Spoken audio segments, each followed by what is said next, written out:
admiterea la Universitatea Națională de Muzică din București face imposibilă în momentul de față prezența celor doi vorbitori invitați la acest eveniment, Gabriel Croitoru, cel care cântă pe vioara Guarnieri, ce a aparținut maestrului, și Octavian Rațiu, șeful catedrei de vioară a Universității. Așa încât îmi revine plăcuta misiune de a deschide această expoziție după mai mult de 50 de ani de când maestrul Enescu s-a despărțit de noi, sau noi ne-am despărțit de maestrul Enescu. Viorile sale, 5 la număr aflate în patrimoniul Muzeului Național George Enescu, pot fi admirate de publicul larg.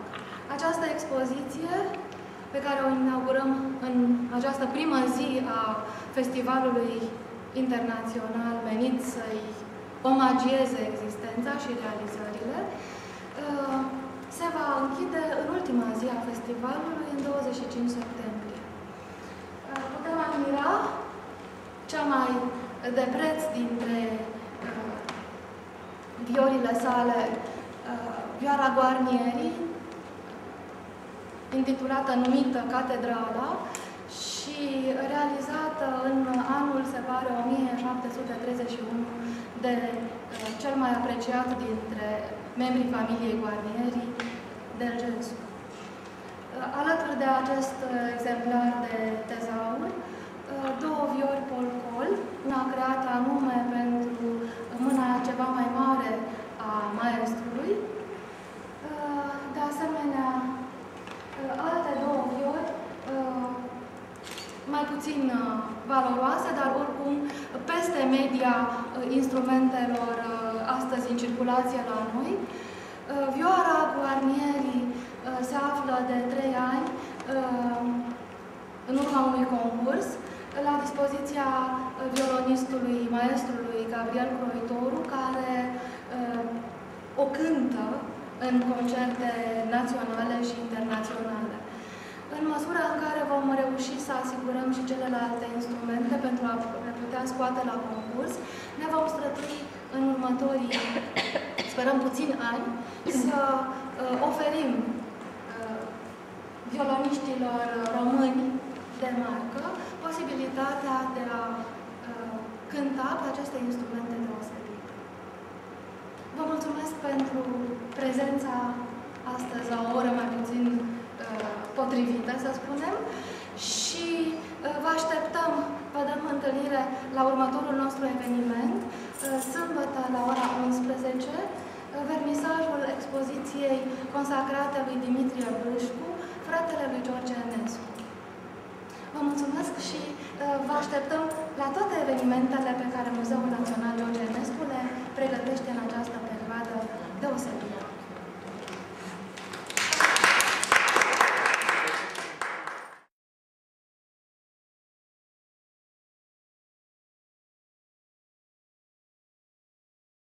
Pentru prima oară, după moartea maestrului, am pregătit pentru publicul larg violile sale, cele 5 pe care le deține muzeul, și alături de aceste 5 violi ale lui George Enescu, picturi, tablouri ale fratelui său, pictorul Dimitrie Bâșcu. Îl invit pe maestrul Viorel Cosma să ne introducă în atmosfera familiei Enescu.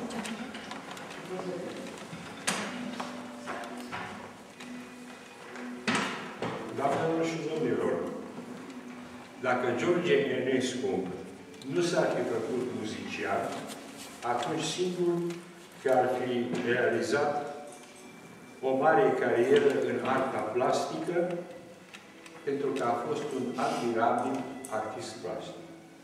Atât era de talentat ca desenator, de portretist și caricaturist. Dar în arta sunetelor, Enescu a fost genial. Așa că a lăsat desenul pentru muzică, locul artei penelului în familia Eneștilor fiind luat de către fratele Mitrei, Mitruță, copilul natural al lui Costache Ionescu. Numele lui adevărat a fost Dumitru Bâscu, nu Dimitrie.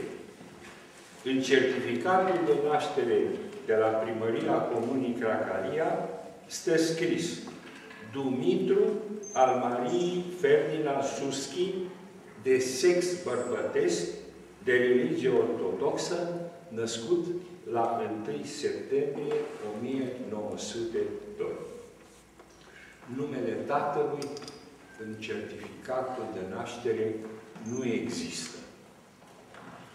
Bastardul lui Costache Ionescu era înviat pe localnici și de familie cu Mitruță, diminutivul lui Dumitru.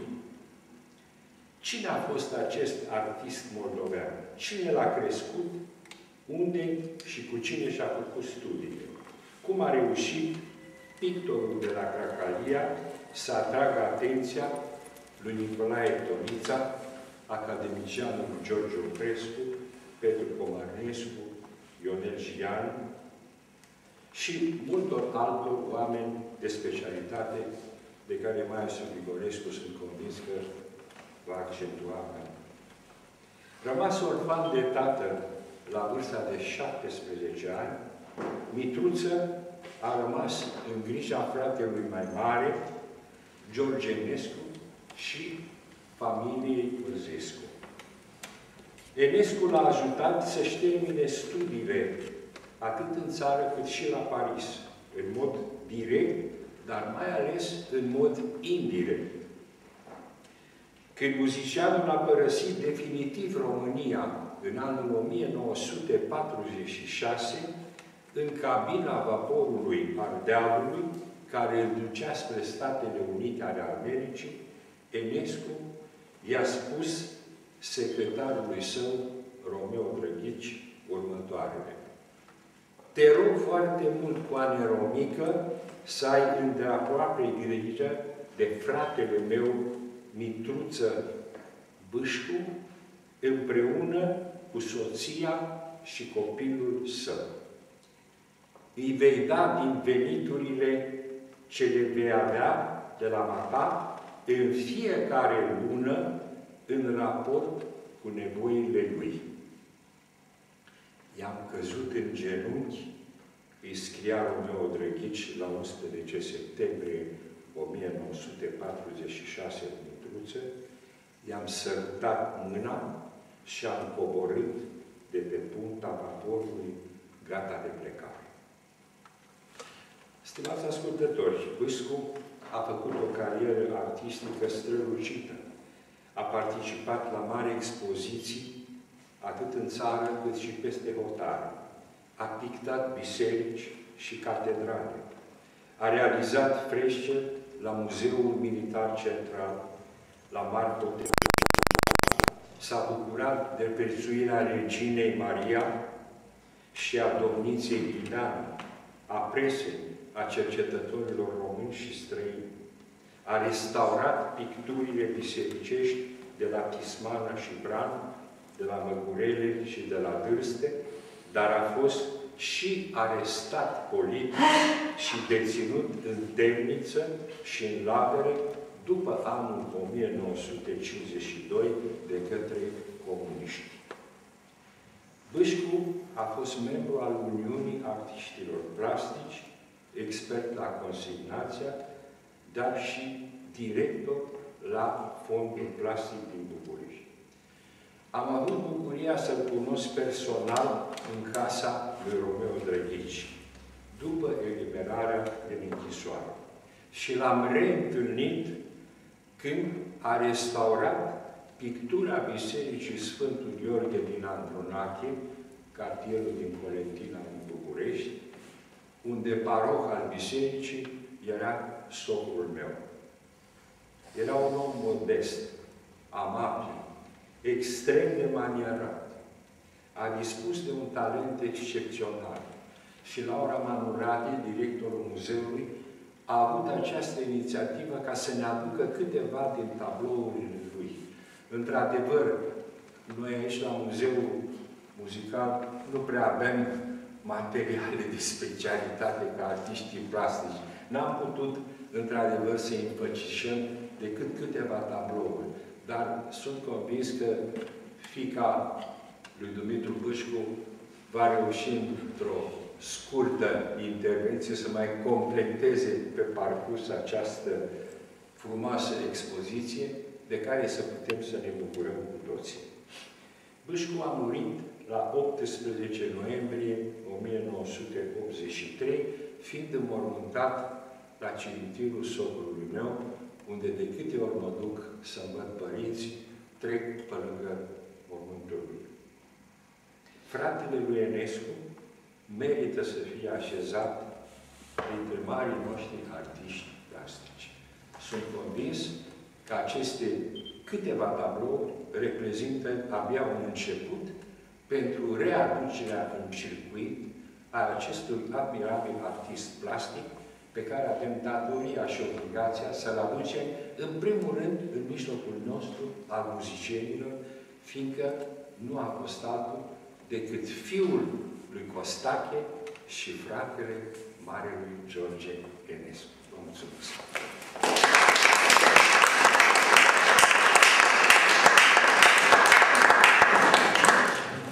Îl invităm acum să ne spună câteva gânduri pe pictorul Ionu Grigorescu, cel care a avut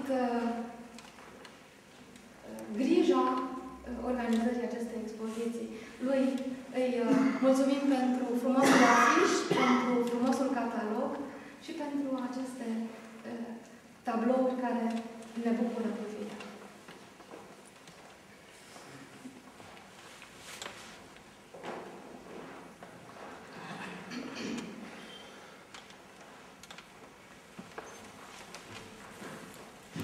Pot să vă spun prea multe lucruri. Domnul Bâșcu mi-a fost maestru în pictura bisericii asta. Am lucrat sub conducerea lui și am învățat tehnica despre care totuși dânsul spunea că tehnica frescei ascunde niște mistere care încă nu sunt cunoscute.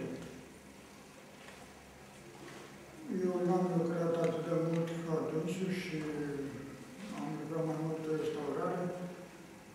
N-am reușit să pătrund misterele, mi s-au văzut totuși niște lucruri clare.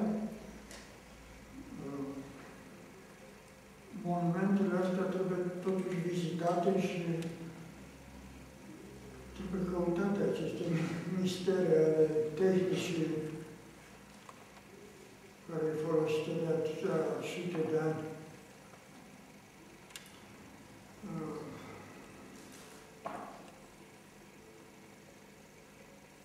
Ce pot să mai spun? Atmosfera de șantier e un om care muncea din greu și cu modestie. Plecați departe, uneori la țară, la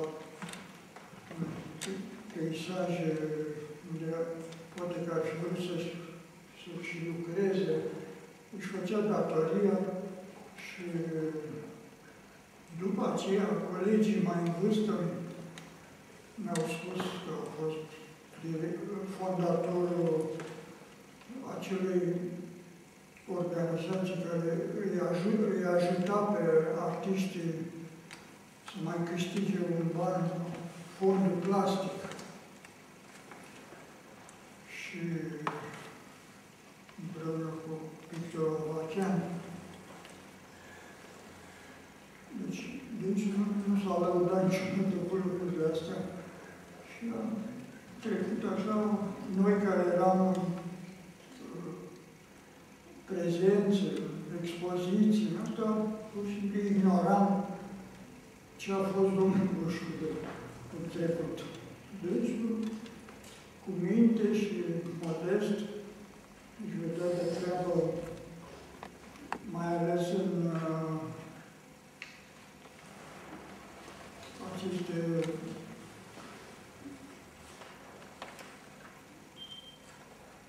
capodopere ale picturii monumentale, bisericile noastre, pline de picturi de frescă. Atât a fost. Mulțumim!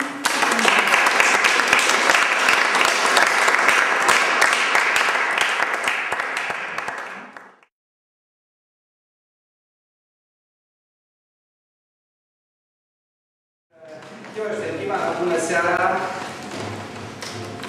De nagyon